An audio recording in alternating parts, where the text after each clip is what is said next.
What's up, Geeksters? It's me, Omar from Geekster Labs, and today, guys, I have a new video in my Lumix S1 series of videos. If you want to check out any of my other videos, click on the playlist in off the card in the top right corner. You can see all those different videos I'll be putting out for the Lumix S1. But in this video, this is going to be a full body detailed tour of every nook, every cranny, every port, every button on this camera.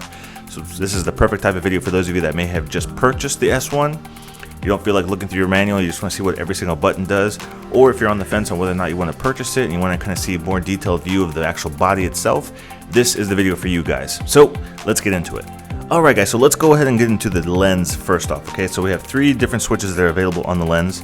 We have the lock out switch, so when that is engaged, it prevents it from opening and closing, well, like maybe it's inside of a bag or something. So when you lock that out, you cannot accidentally open that up. We have our nice focus ring on the front right here. It does come with a lens hood. This is the 24 to 105 lens, just so you guys know that.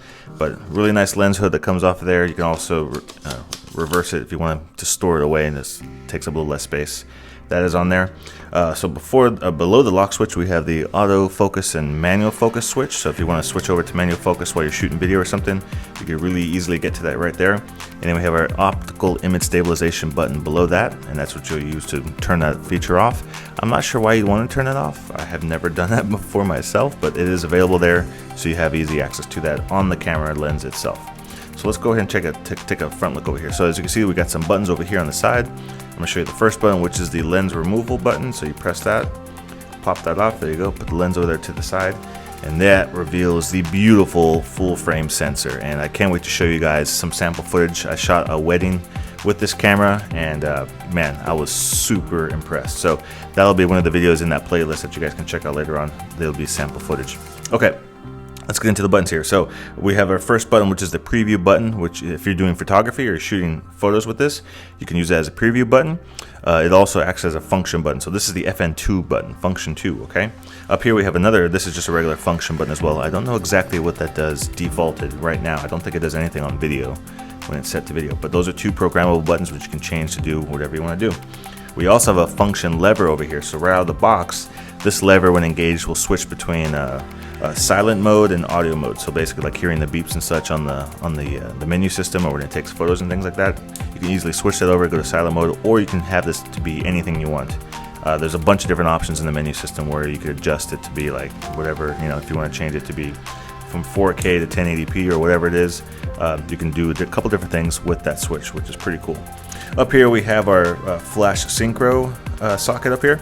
So if you want to hook this up to a flash for doing photographs and things like that, you can pop that cap off, plug it into there, and that's how you gain access to that. Oh, and then over here we have our this is the self timer lamp, and also the auto focus assist lamp on the corner right there. So that is pretty much the front. We'll go over the top section in just a second. Let's put the lens back on. All right, moving to the side of the camera, we have a couple different covers right here. First off, we have the remote cover. So if you purchase a remote, that's what you'll be plugging that into right there on the top. Below that, we have the audio cover. So this is for your microphone and for your headphone jack. Both of those are available right there, and you can adjust the headphone levels and obviously the mic levels in the menu system in the camera itself. Pop open the bottom section right here, and this is where we have the USB Type-C port and a full-size HDMI. And the thing to keep in mind about this USB Type-C port, not only is this going to offer you really fast connections to be able to download or export footage off of the camera itself, but that will also allow you to have continuous power. So you can use that to charge up the battery in the camera itself, or you can use it out of the box for continuous power. You just plug in the USB port here and plug it into the AC adapter into the wall, and it'll be powering the camera the whole time you're using it, which is ridiculous. So you don't have to buy a separate kit or anything like that. You could just use it right out of the box, the continuous power, and that's where you would plug it into right there. So that's very nice. All right, so now we're on the other side of the camera here, and the only thing on this side here is the compartment holding the cards. So you pop it down, slide it forward, and we have dual card slots right there. However, only one of them is an SD card slot, so you can put an SD on top, and on the bottom we have a slot that will take up XQD cards. And if you're not too familiar with XQD cards, those are basically like the replacement for like compact flash cards. So the difference between those and like SD cards is like they have, like the SD card I'm using right now, it probably has 95 megabits per second, which is okay.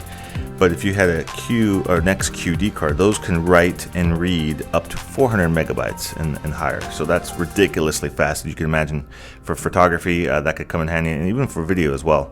However, the trade-off is that those cards are going to be a little bit more expensive. So right now, I kind of wish it had dual SD cards like my GH5 camera I'm using right now, as opposed to the XQD. But I guess if those drop in price, that would be probably something you would want to use depending on what you can be using the camera for.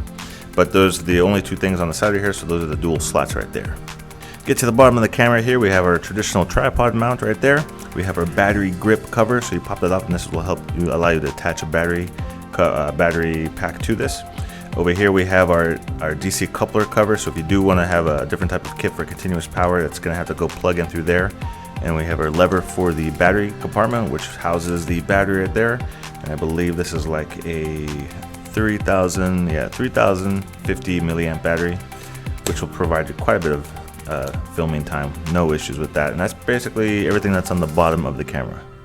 Alright, so now we are on the top of the camera here. Lots of buttons, lots of things going on up here. First off, let's go over that. We have stereo microphones right here on the top of the camera right there. On the back we have the speaker, so if you're listening to playback, that's where you're going to hear the audio coming out of that. Of course, we do have a shoe mount here, a hot shoe, so that will work with a variety of different accessories that works with this. Over here we have our mode dial, and so this is the kind of, also you can tell it has like the click, what do you call it, the mode dial lock, I guess, right? So you press it down, that will allow you to move it around, and once you let it go, you can't accidentally bump into it to switch it out. So I keep mine always usually in video, but as you can see, there's a bunch of different modes there. Pretty traditional stuff you're probably used to seeing on other cameras. On the bottom here, we have an interesting switch. So this is like the drive mode dial. And as I can get a good shot of it here, so this is where you can access that. This is obviously photography stuff, but single, 1, 2, time lapse, different things like that. Those are all right there in the side right there. So that's really easy to get to, but you probably won't accidentally knock into that or brush up against it, which is pretty nice. We have our lockout button, so if you have your settings and options, you don't want to accidentally do anything else, you want to press that lockout button, and that will keep all those options ready to go.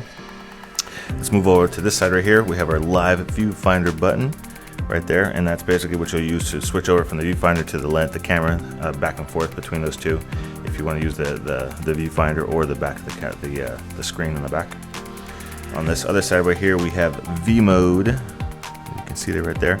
And so V mode is like that'll allow you to adjust like the display magnification of the viewfinder itself, and you can go up to 3 different levels when looking through the viewfinder on there. So that's kind of interesting. You can see there's a mark right there on the side. That's actually where the sensor is housed inside the camera. So like you're trying to measure the distance of wherever it is that you're shooting from, that's basically where the sensor is. So you'd measure from this line to wherever your subject is, and that's how far you actually are from that item whenever you're shooting something. So that's just what that little line right there means. Over here we have the LCD display, which always tells you what the battery life is, even when it's turned off, which is very nice. But when you switch it on, of course, you get all the different settings and options and things right there. Really cool thing I never noticed, I don't know if I've seen this on other cameras, it probably is available, but I've never noticed it, is that, so they have the lamp, the status LCD backlight. So when you press that, it turns on the lamp right here. But here's something interesting too. I'm not sure if you can tell. You probably can't because it's pretty bright here, but there's actually a bunch of other lights that are being displayed on the back. So let me switch over my notes so I can tell you exactly. So when you do switch this, when you do turn that option on, you press the button.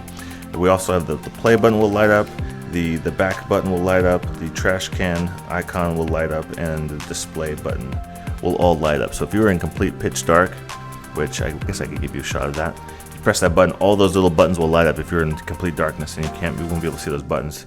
By pressing that one, not only will it light up the display on the top, it'll also light up those other random buttons I just mentioned on the back, which is pretty cool. Next to the LCD, we have our white balance, our ISO, our exposure compensation, shutter button. We have one rocker up here, which is very nice and clicky. So we got one front dial in the front, and then we have another rear dial in the back right here. Also very clicky as well. I like the way those dials feel whenever you can feel like they definitely feel where they stop. We have the on and off switch right here. Pretty easy to get to, really close by. So let's slowly start making our way over here. So here we have the focus mode lever. So we have manual, focus, C and S. I think constant is what the C stands for. I don't remember what the S stands for. I'm sorry, but that's basically those different things. And the autofocus on this camera is ridiculously good. I'm going to give you guys some sample of that in the sample footage as well. And we'll talk about that more thoroughly in the detailed review. I'll be posting up pretty soon. Okay, so besides that, we have the record button. So if you're doing video, it is kind of far off over there, but that is where the record button resides, right there. We have our autofocus on and off switch right there. We have a this is like a joystick. So you can press it in. You can there's different functions. So there's a function for holding it up, holding it down, left, right. Got a quick menu button right here. We have the rotation. What do you call it? It's like the control dial. I believe that's what the control dial. So you can control dial right here, but it also has a click where you can click up and down, left and right. We have our menu and set button in the middle. We have our back button. We have our display button, trash can. Have our little light. I can't remember that light. That's like the SD card light, letting you know whenever it's reading and writing to there. We have our playback button on the corner there. I'm not sure if I showed that to you already. And then we have our nice display on the back, touchscreen display. And one thing that I forgot to show you when I was on the edge right here is so there's a lockout switch. So you flip that up, it allows you to angle it, right? So you can angle it like that. I really wish this was a flip out screen where I could flip it out to the front. So if I wanted to shoot my videos of myself, I could really easily do that. Unfortunately, they've gone the Sony route and they've basically made it to where it could either pan out or just go up and down. So it basically is a touch screen that can pivot different directions, but it will not fold out. I also kind of like the flip out screen because it allows you to flip it backwards and close it in so you can protect it from getting banged up or damaged or anything. But that is not the case with this with the S1. It has a different type of screen on there. Very nice touchscreen, very good quality. We have the diopter adjustment here on the viewfinder, so depending on what your eyesight is like, you can adjust that. And then we have the sensor up here, which is very nice, as opposed to the way it is on my GH5, which is down here, which is constantly registering my hands or things that are close to it, and it shuts off the screen because it thinks that my face is up to it, so they have it up here on the top, which is very nice.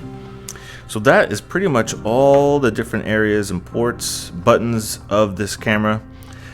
I'm really looking forward to doing the full review for you guys. Hopefully you've enjoyed the videos I put out so far. Like I said, I shot a wedding with this, and so they're going to allow me to use a lot of that footage in my sample footage video. This thing is very impressive, and to be 100% honest, I really would like to buy this. But unfortunately, this is a loaner sent to me from B&H Photos, so I just want to thank B&H for sending this to me. If you guys want to purchase this product, this S1 camera, or just the body or whatever, off of B&H Photo, I'll have a link down below in the description to make that really easy to find. If you guys have any questions about anything you've seen in this video, just post it down below in the comment section, and I'll get back to you guys as quickly as possible. And like I said, if you want to see some of my other videos, you can click on either one of these clips over here to the side to check out the playlist for the Lumix S1. And I will see you guys in the next video review.